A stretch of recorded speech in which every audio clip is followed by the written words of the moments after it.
Hey, what's up, guys? This is a pre-fight card analysis and insights for Battlefield Fight League 67 taking place on Friday, June 4th in Olympic Village in Vancouver, BC. This is brought to you by a proud new sponsor of Battlefield Fight League, Fight Fresh, that offers natural products for those who embrace active lifestyles and like to sweat. If we have a network of coaches and professional athletes ready to answer any questions that you may have along your athletic journey, so feel free to reach out, like, share, and subscribe if you like this kind of content. We are here to help and entertain. So without further ado, this is in collaboration with my boy Faber from MMA Talk. And let's do this. All right. And the show will be, undercard will be on Battlefield Fight League's YouTube channel as well as website, and the main card on UFC Fight Pass. So make sure to tune in, as we will be highlighting a plethora of MMA talent of all these up and coming young guys, older, a little bit of everything, and just watch. All right, let's do this.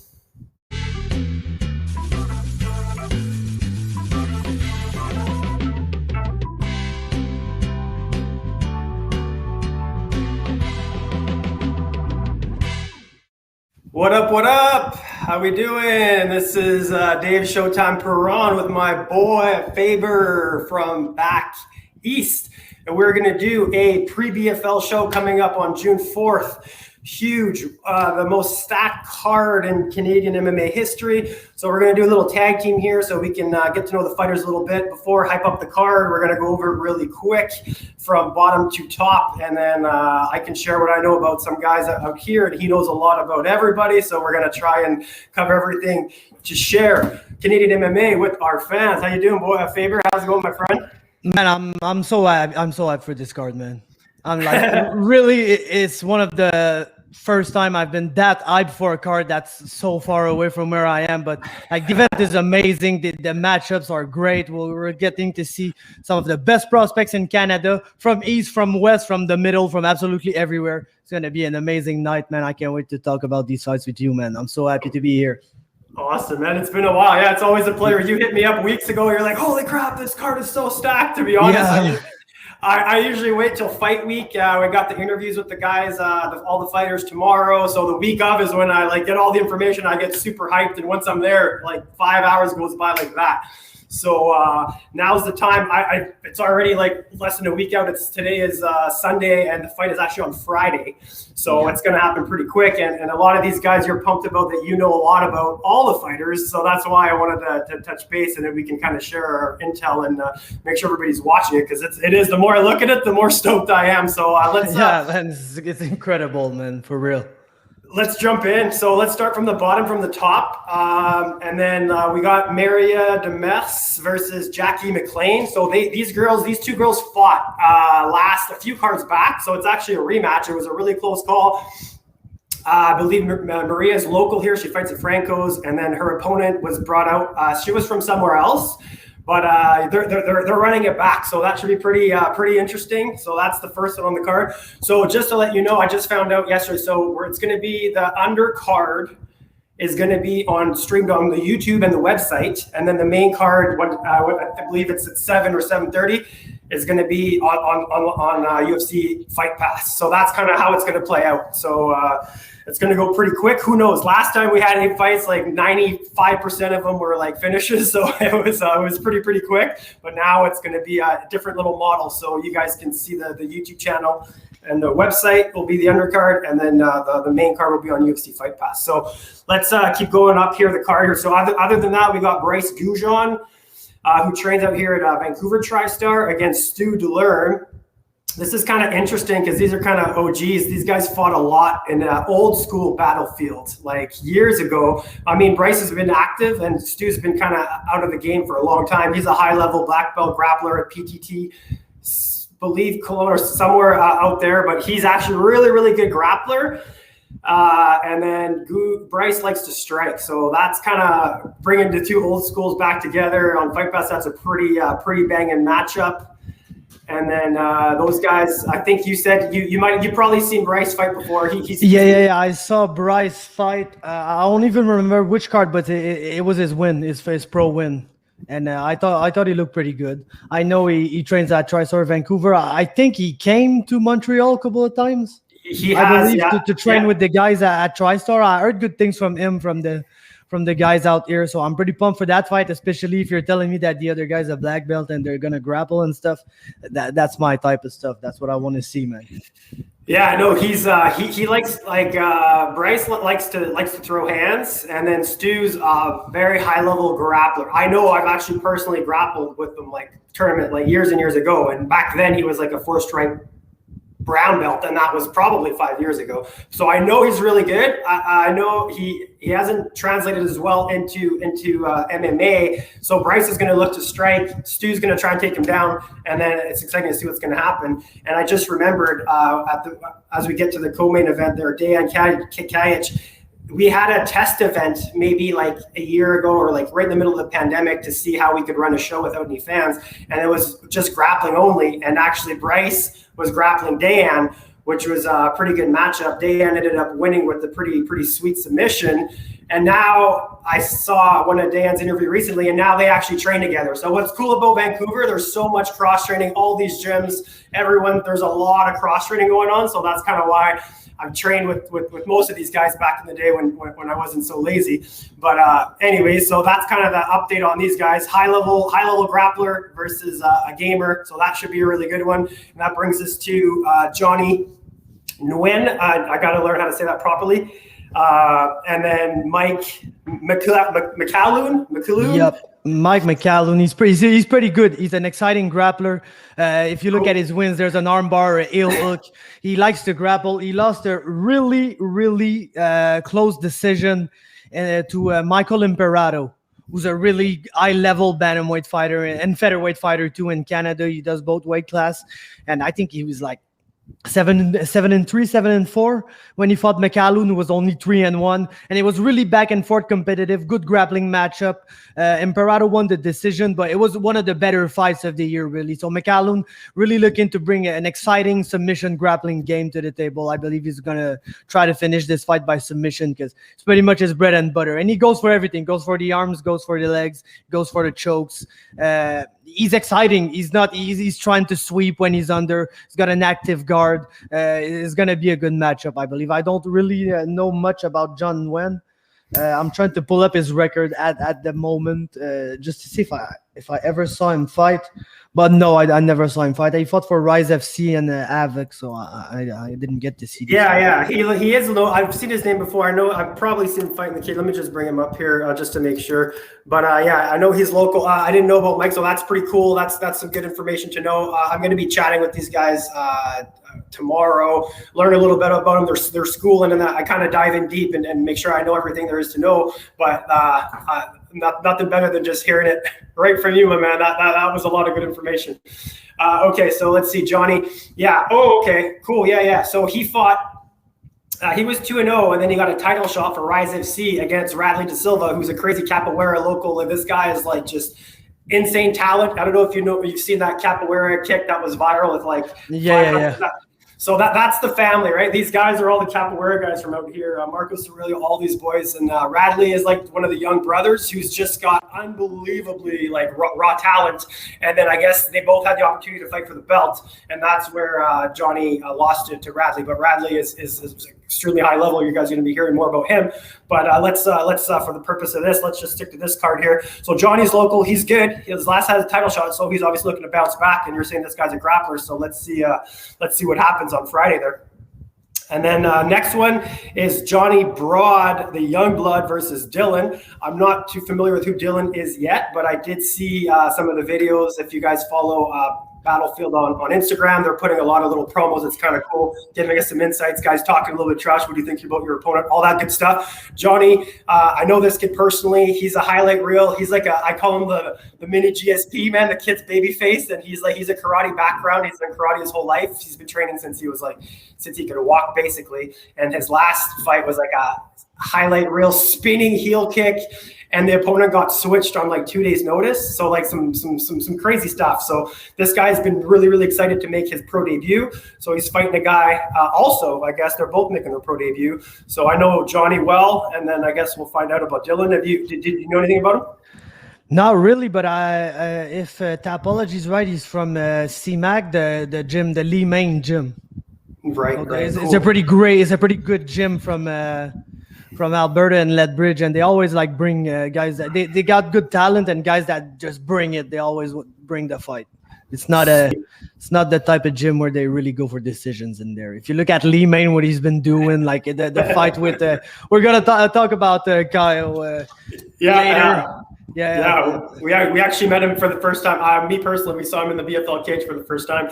The guy's fighting at over 50. That's a feat in itself. So that's just nuts. He's a freak of nature. But looking forward to, hopefully, I guess he'll probably be here.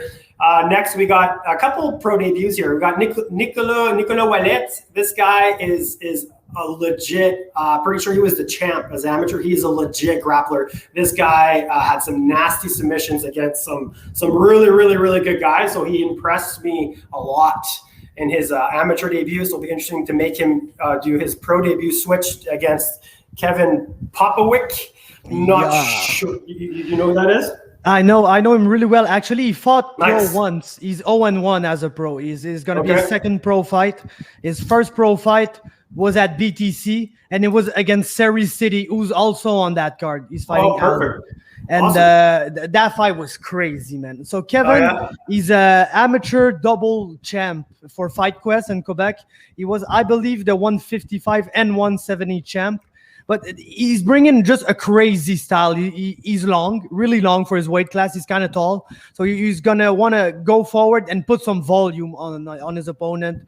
And that makes him hittable in return, for sure. But he likes it. How it ended with Serihy, just got head kicked like at the end of the first round. But the first round was really back and forth. And he just like got head kicked, got finished. And he's looking forward to do really better in that next fight. I believe he's a purple belt also on the ground. Really tricky ground game. You know these guys with the long limbs, they're tricky, tough guard to pass, and they're doing stuff with their legs, and like he's pretty good on the ground. But I believe that he's gonna want to keep this fight standing, to be honest, because I know his opponent is a BJJ specialist, and Kevin, he has a good striking game. He's fluid on the feet. He can put volume on his opponent, and when he's got a really good striking opponent, he can be hittable. But for a guy that I believe is going to probably have the advantage standing in this fight, it's probably going to be a kind of striker versus grappler dynamic. So I believe Kevin, if he keeps this fight standing, he's going to have a good chance to win. But I know he just likes to do everything. Like he's going to take the fight that comes to him, and he's going to be crazy either on the feet or on the ground. So it's going to be a good matchup for sure. Oh, he looks young. Yeah, that sounds good. So you're saying he's more of a striker, and he won his fight via head kick? Yeah, no, he lost his first pro fight. He lost via head kick to Serihy. Okay, ouch. Okay, cool. I got it here. No, interesting. Okay, perfect. Yeah. So Nick Ouellet, we know he's extremely good on the ground, and it'd be cool to see him on the feet because we really haven't seen that much of him because his fights were pretty much takedown, sweet submission. So he's definitely a finisher. So that's going to be a good one. Bringing us to our next one, it says Tyler Christopher versus Abdu Haddad. Christopher, we've known he's had some of the fights of the year. He's had some crazy fights. This guy likes to just stand and throw hard, and he's very, very good. Seen him before. That's going to be a very exciting fight. Any insights on his opponent there? No. I know Abu has been fighting kickboxing in Quebec for Yannick Bergeron. Okay. He's been on like amateur kickboxing cards, but I don't really know much about him. I know he's a striker for sure, but he fought Prestige FC in Fort McMurray. Yeah, he fought. I think it was his first pro kickboxing bout. He won, so he's gonna want to keep it standing for sure. But I never actually saw one of his fights. Interesting. So I guess this is his pro debut. Tough one at that because Christopher. This guy Christopher's pretty good. I know he's good. I guess he only has one pro fight. I'm trying to see if his Emmy record pops up here. No, that's what. Yeah, I believe he beat Josh Kwiatkowski amateur. Split decision. I have it here. Yeah. So yeah, he's had a lot of amateur fights. So you got 1, 2, 3, 4, 5, 6, 7. He's at 7-1, and his first loss was like in 214 versus Ali Wasuk, who's fighting for a belt on the card. So there it comes full circle. And then he did beat Josh Kukowski back in 216, who later became the AMI champ. And then I was actually fought on that. I was downstairs, and all I could hear was oh. These guys were just. It was literally probably, I think, what we said, fight of the year, one of the top 5 fights ever in the Battlefield cage. So that's why I know that this guy is legit and he is really good. So it'll be pretty cool to see these guys go at it there. All right, let's jump to the next one here. We got Gio Platoon. I know you like this guy. Last time he had a crazy first round finish, and I know you were pretty hyped about him. We've seen him a lot, overhand heavy. He's just finishing guys. Well, what can you tell us about his opponent, Matt? Man, you don't want to mess with Matty Avorka, man. This guy is Gio does. yeah, for sure. No, Gio's like one of the best prospects I've seen. Like make his pro debut. I've been impressed by some pro debuts, but his pro debut was up there. Like this guy is really, really good. Matty Avorka is gonna be his 3rd fight. He's 1-1. He fought Daryl St. Rose, lost by 3rd round TKO, his first pro fight. It was in 2017. Then he was supposed to fight Radley De Silva at some point, got canceled. Finally fought Matt Haskell in the PFC, the Prospect Fighting Championship in Ontario. Okay. And he decimated him with an elbow like in 19 seconds. This guy, he's from Adrenaline MMA. So Sam Stout, Mark Hominick, Jesse Ronson. He's training with all these guys back there. Like nice. He's very legit, dangerous striker. He can do everything, but like he's a savage. He's gonna want to knock his opponent out on the feet, and he's got pretty slick striking. So it's not just gonna be like a really powerful guy that's gonna go for him. He's got some technique and all. So it's gonna be a really good matchup for Gio for his 2nd pro fight. But man, like this is one of the like low key fights on the card that I'm really looking forward to. Yeah, that's pretty good. Yeah, I heard I think we have a few people from Adrenaline, who's obviously one of the top schools in Canada. So that's going to be interesting to see. And Gio, honestly, he's had so many first round finishes, and he's looked so good. We haven't really seen how good he is, right? So it's like it'd be nice to see if this guy's a good test. It'd be awesome to get it 2-3 rounds if it would go that long. Like that would be amazing. Yeah, no, for sure. That'd be good for both guys. If you're saying this guy's a striker, so I'm even more pumped. I'm always pumped to see this guy get in there, but now it looks like he's got a legit guy ready to come in here and do some damage. So that'll be I think 8. That'll be on the main card. So that'll be on Fight Pass. So I believe there's 8 fights, depending on how one the first go. But yeah, I'm pretty sure the top 8 or the top 8. So anyways, let's just jump into the next one here. So we got Justin Doege versus Anton Tokarchuk. Some of these names are hard. I think it's Tokarchuk. I think that works. Tokarchuk. I always ask him to talk on the phone because I would hate to butcher their names on live TV. But basically, Justin Doege, know him well. He fought Caio Machado a couple shows back, and like it was like we were like this. No way, this is getting past the first. It was the full 5 rounds. It was crazy, and it was razor split. It was really, really close. And then this guy used to fight like eons ago in Battlefield as a middleweight. So now he's just gotten bigger and he fights at heavyweight. He's legit. He was very close to becoming the champ. So that tells you like his level, and he's very experienced. And then taking on this other big boy. Anything you can tell us about Anton?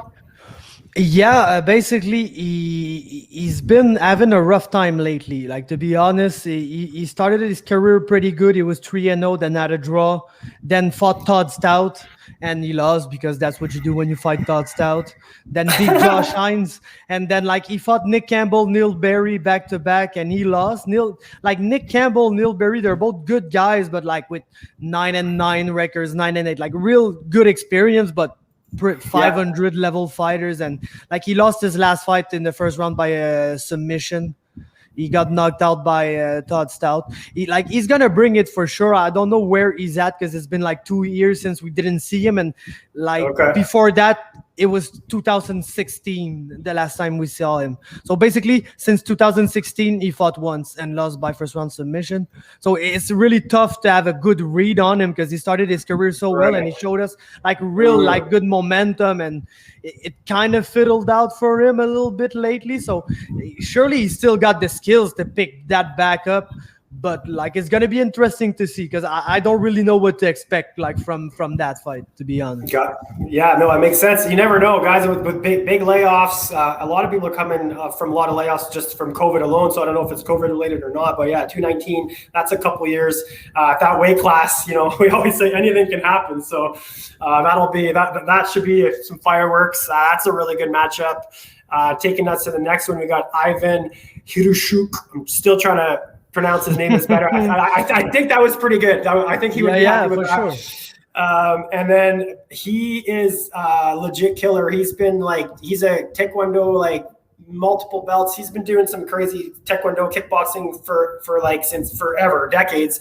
He's had so many fights, over 500 fights in all these tournaments. Last time he had this crazy destruction. He's always fun to see because he just wants to strike. And now apparently this guy that they brought in, he wants to strike too. So, I mean, last time he destroyed the guy in like, you know, under about a minute or whatnot. So I'm just excited to see this guy in there. Every time he's, I've seen him, I think the only first walk-off knockout I've ever seen in Battlefield, he was fighting a wrestler, boom, uppercuts it, just walks off. And I was like, okay, I guess this guy's legit. This was probably a year or two ago. And then now the pro. And then last fight, he fought a vet with not the best record, and he handled that quite easily. And now this guy's coming in saying he wants to Poor Drayden got his ass whooped, man. Fuck. Yeah.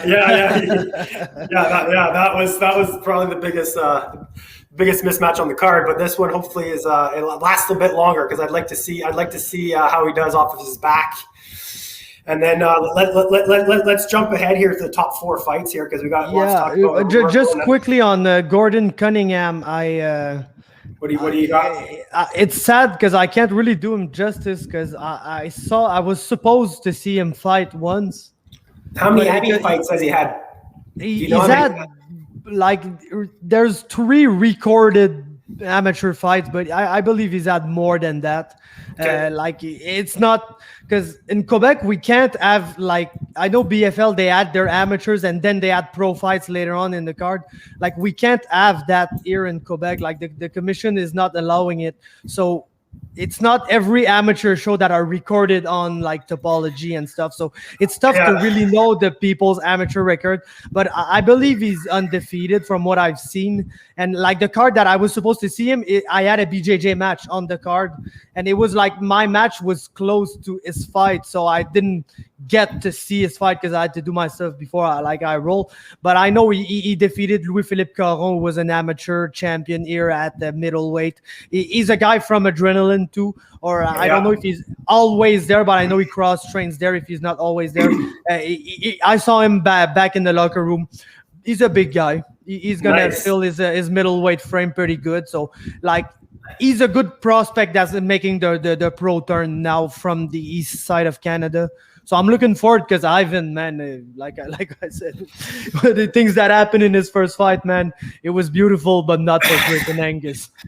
Yeah, no, definitely. Actually, he apparently your Gordon here is 3-0 as an amateur. So and I saw from the Instagram stories on Battlefield that he's looking to stand and he wanted to fight him for some reason. So this one's gonna be once we see these guys in the cage, I'm gonna get pretty pumped up because these guys both want to strike. And apparently they're pretty good at it. So that one's going to be fireworks. And then that's going to bring us into the fourth last event. My boy Dario, Sinagoga versus Powell. This is one that you know how much. That's the fight. Like that's the fight. Yeah, that's like, fire. Right? Zachary Powell told when you got on my podcast, it was in French, so I'm gonna translate for him. Even though Zachary speaks English, he lives in Niagara Falls now.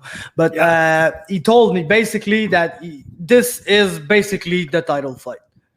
Like nobody believes Achilles is gonna stay much longer in BFL. He doesn't deserve to stay much longer in BFL. He needs to move up. He's that good.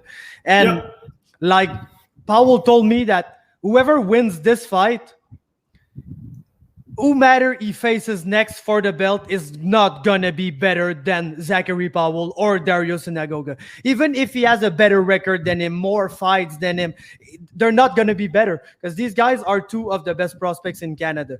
Zachary Powell, like, he was always a wrestler, and he was a dominating positional wrestler with a really good submission game. But like, he's not gonna take the unnecessary chances to, I believe I can take his back and just fall through and like go too high on his back, lose his position. He's really position wise, and he's gonna try to keep his positions. If he gets the chance to advance, he's gonna do it. Look for submissions. He's a choke guy, basically side chokes or naked chokes, guillotines. That's what he tends to like. They're the safer submissions that when you're really positionally locked and you can work for it without losing your position and getting into trouble. He's been working on his hands, but he's also moved out from Gatineau, where he originally trained, to Niagara top team in Niagara Falls with Chris Brickett, who's one of the best wrestlers in Canada, who fought for wrestling for Canada in the Commonwealth Games. Man, he's training with Aaron Jeffrey, who's on the Contenders, with Anthony Romero, who's in the same weight class as him, with a 9-0 lightweight who won on the Contender Series and is 100% UFC ready. But he's got, like, Romero's got a really GSP style. So when he got on the Contender Series, like, he didn't impress Dana White. He just completely dominated his opponent, got the decision, but he didn't get the contract. But the guy's ready. He's there, okay? So Zachary Powell's training every day with these guys, getting his hands better. But like, he's gonna want to like wrestle Dario here, and that's why it's gonna be so interesting, because Dario, we've seen him bang, he's got hands, but like, he's probably the more complete fighter of the two at that point, I believe. But Powell kind of has a Khabib vibe to him that nobody has really stopped his wrestling yet. It's only been 4 pro fights, but nobody's been able to. And everybody knows Powell's going to come in. He's going to try to wrestle you. He's going to shoot. And if he misses, he's going to chain wrestle and he's going to take you down. But nobody has really stopped it yet. So it's going to be interesting if Dario's the guy to stop that. Because if he stops that, then Powell's going to have to show his hands, and I believe that can be a different matchup, like a more interesting, maybe like closer matchup. But I don't know if Powell's going to be able to consistently out-wrestle Dario for 15 minutes. Dario's really, really good at grappling, like really, really, really good at grappling.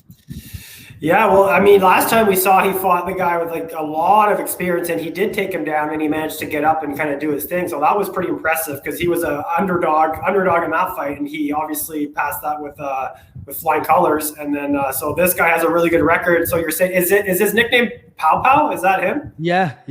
Oh, okay.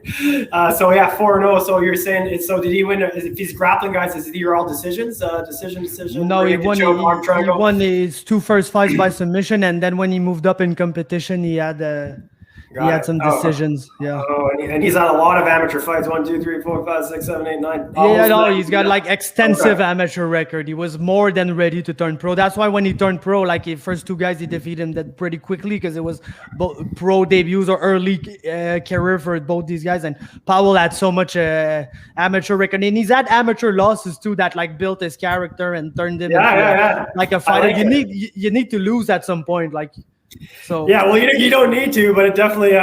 Like you're gonna like chances are. If you're not Khabib, you're losing, man. Sorry, man. It's happening. True. That is true. Now I'm even more pumped about this fight now that you told me that. I looked them up. They both have about the same amount of fights. A lot of amateur experience. They're both 4-0. I think they don't like each other. I don't know. Maybe. I spoke to both. I think like it's. Like that, I'm sad it's not on the card anymore, but the Josh versus Lucas fight, like it's a rivalry because they're both some of the better prospects in the division. But I don't think they hate each other. They just really want to be the guy who wins this fight and moves up. Because the guy that wins this fight is probably going to fight for a belt. Is probably, even though at 5-0, like 3 fights away from the UFC. So it's a very, very important fight for these guys that they're still early in their careers, but. Man, the guy that's winning is going to get fast track for sure.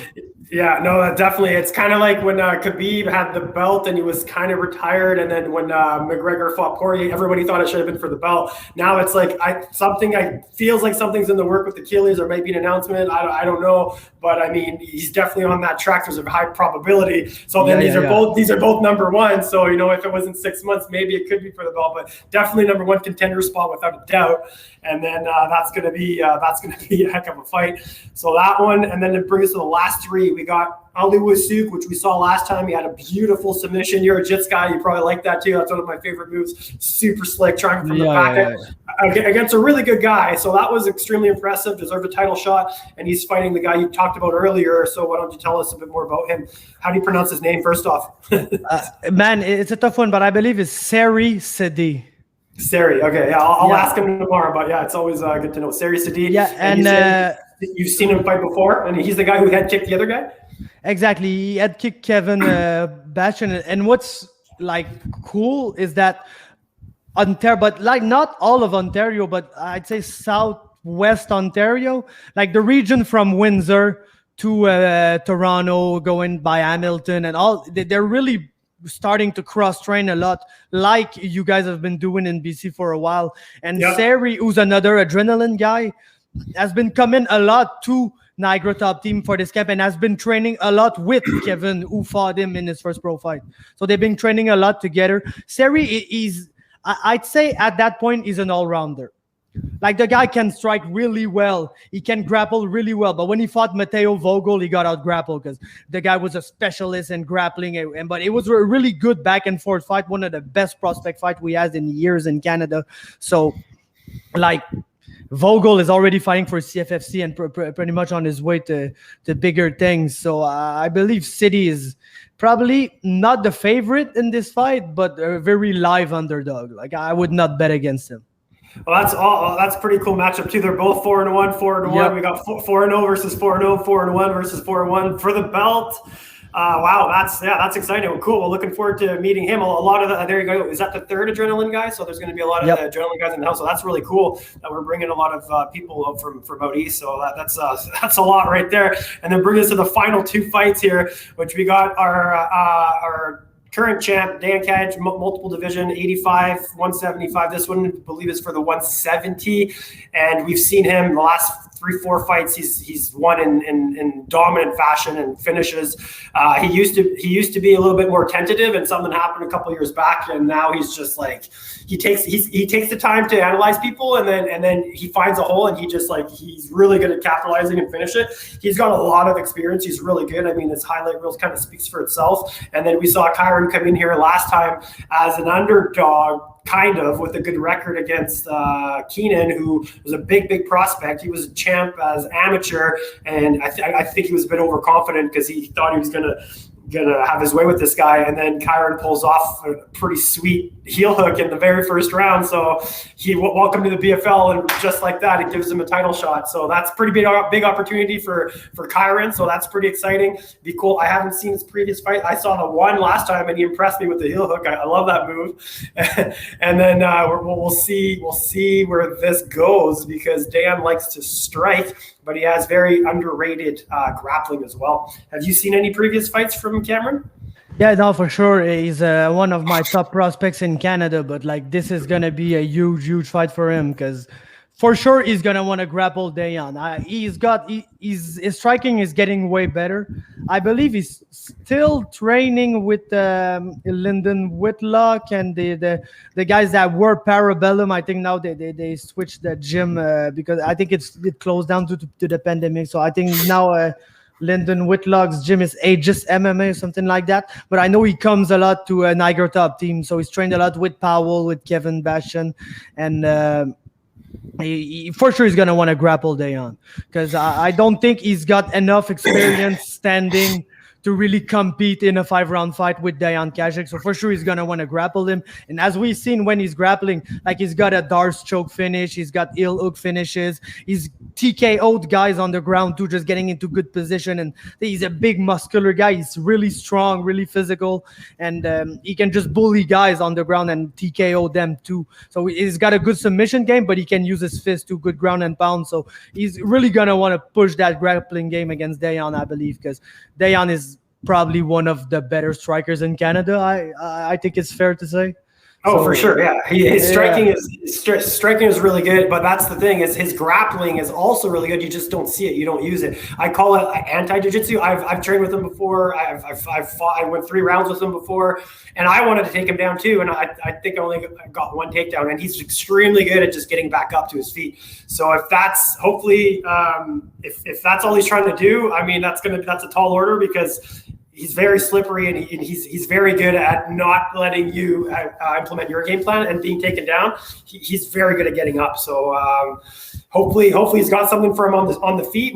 The last fight was so quick that we didn't get to see it. So hopefully this fight has time to mature a little bit. We can see a few rounds out of it, or if Dan's going to continue his streak of quick dominating finishes. So definitely underdog, definitely a lot less experience, but a huge opportunity for this young prospect coming out of, as you said here, Parabellum. Cool. All right, last one here before we wrap things up on this side of things. The big boys, heavyweight, champion versus champion, man. That's a big one. I just want to give a big shout out to BFL for making that fight. Like sometimes there's fights that they need to be done, and that was one of them, and it's gonna happen. And like as Canadian MMA fans, we just gotta be happy that this is happening and just massively look at it. And man, it's gonna be awesome. It's a champion versus champion fight. Everybody needs to tune in to see that. Like it's gonna be great. That's a big fight, man. So something about the heavyweights. It's crazy exciting. These guys are huge. Machado's been on a roll lately. He's been doing really well, and they're both like relatively young. They only got like 5-6 fights, right, as pros. Larsen's a big boy. You mentioned he finished a lot of his opponents. He's obviously got heavy hands and he's a finisher. Machado has got good endurance, good striking, good jiu-jitsu, good everything. We've seen a little bit of everything. Mostly he likes to strike, but he got good ground game. And I saw some clinch game too, like really good in the clinch. Yeah, you'd think he'd have a background in jiu-jitsu because he's Brazilian, but his background is actually Muay Thai kickboxing. So that's why he's extremely well-rounded. And if you notice, he's quite lean. He was he's been lean because he was between weight classes. So that's the big thing here. His opponent's going to be a lot heavier, and he's got heavy hands. I saw some fighting predictions from Doege, who actually fought him before, and he said it's in the first round or whatnot. It kind of favors Larsen. But if Caio Machado can withstand that and make it past, it's going to go in his favor as the fight goes on because his cardio is really, really good and he's really, really quick. So he's going to rack up the stats, right? Yeah, the only guy who brought Christian Larsen to the second round is named Lee Main. Okay, yeah, so exactly. All his other fight, win or loss, were in the first round, and his only loss was to Jared Kilkenny, who he absolutely destroyed in 1 minute 10 in his last bout. So this guy is gonna come out swinging. He's a Tanner Bozer training partner at Shave Bears MMA. He's big. He's looking to knock some people out. He's got big power. But as you said, Caio is lean. He's got a more mobile style. He's good in the clinch. He's good on the ground. He's going to look to survive that first round, which is absolutely going to be L, like no matter what happens. And he's going to look to bring this fight in the later rounds to see if the big guy's going to gas out. And if the big guy gasses out, then Caio, we've seen him go 5 rounds. Yeah, he's definitely got the cardio. So that's going to be the first round is where it's going to really tell us a lot about it. So that's always exciting. I always get nervous for the. No, for sure. There's going to be a goosebumps type of fight, like with the butterfly in the stomach before, and you're going to be, oh man, what's going to happen in that one? Man, people got to know, man. That's a fight, man. That's a crazy fight. That's exciting, man. So I'm pretty pumped. And then this awesome collaboration brought to you. We're actually sponsored, proud sponsor of a Battlefield event brought to you by Fight Fresh. So I appreciate you coming on here, giving us some insight. That's a lot of great info that I want even before talking to them, and then I do a bunch of research, but it's much easier doing it this way and a lot more fun. Get some hype, get some eyeballs on these Canadian prospects to get as many people as possible watching it. As I mentioned, the amateur portion is going to be on the YouTube channel and the website. I'll be sharing some stuff on Fight Fresh, as well as it'll be on Battlefield, and we'll give you the link, and I'm sure you will too. And yeah, then, for sure. Everything's gonna be on my page, MMA Talk. You just everything's gonna be there. It's a can't miss event, and we're gonna cover it like to the full extent. Awesome. Well, that does it for this portion, and then we're gonna switch things over and do it in français. Let's go. Thank you, everybody, man. All right. Cheers. Thanks, guys.